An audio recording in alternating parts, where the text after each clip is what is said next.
Hello, and thank you for joining me at Spooky Reviews. I'm the Ghostess, and while I was doing research for a larger video, I came across this humdinger of a nonsense, and I really wanted to talk about it. So without further ado, here are my thoughts on The Haunting of Sharon Tate. Oh my god. I am honestly struggling to get this into a succinct narration because this makes me so mad. The film supposedly chronicles the last few days of Sharon Tate's life before the Manson family invaded her home on Cielo Drive and brutally murdered everyone within. With salacious details and celebrity connections, the story drew eyes all across the nation, with many seeing it as the beginning of the end to the 60s. These lysergic acid brainwashed desert dwellers helped to paint counterculture in the most negative light possible, reinforcing the average American's misnomers and fears surrounding hippies, peace, and free love as a gateway for the devil, and helped lead to the rise of satanic panic. It's also credited with the rise of true crime exploitation. And there are an endless collection of documentaries, books, articles, movies, and TV specials chronicling every detail about the family. So I really didn't think that The Haunting of Sharon Tate was going to have anything in it that I hadn't already seen and been offended by before. So I will say, in that regard, the film surprised me. It came out the same year as Once Upon a Time in Hollywood, and I have no doubt that it was trying to capitalize off of that one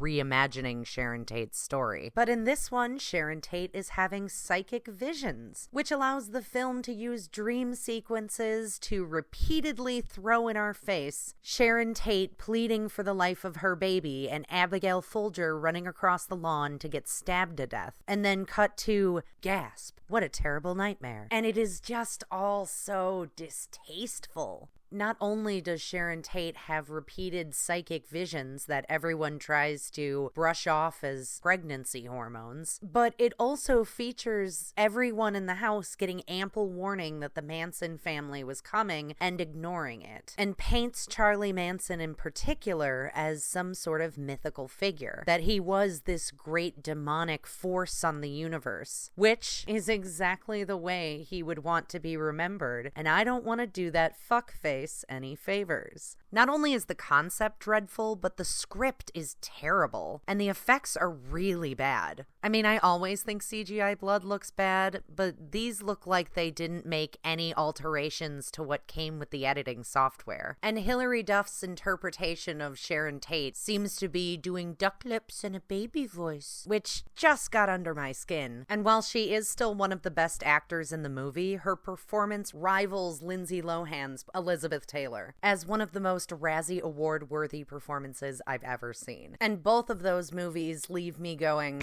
I'm bored! I'm so bored! Some of the decisions they make are baffling, like using actual footage of Sharon Tate on her wedding day to serve as Lizzie McGuire's flashback, even though the two actresses really don't look that much alike. There isn't a single redeemable quality on screen. Of all the movies I reviewed, this one honestly got the lowest score, a 1.6 out of 13, for having absolutely no redeemable qualities and being all around insulting and egregiously exploitative. It tries way too hard and accomplishes so little that it has quickly become, for me, the least recommendable horror movie of all time. So those were my quick thoughts on The Haunting of Sharon Tate. If you enjoyed this video, please like, share, and subscribe. Follow me at Spooky Ghostess on Twitter. Let me know in the comments below if you want me to do more short-form videos like this. And join me next time for another spooky review. See you then, and boo for now.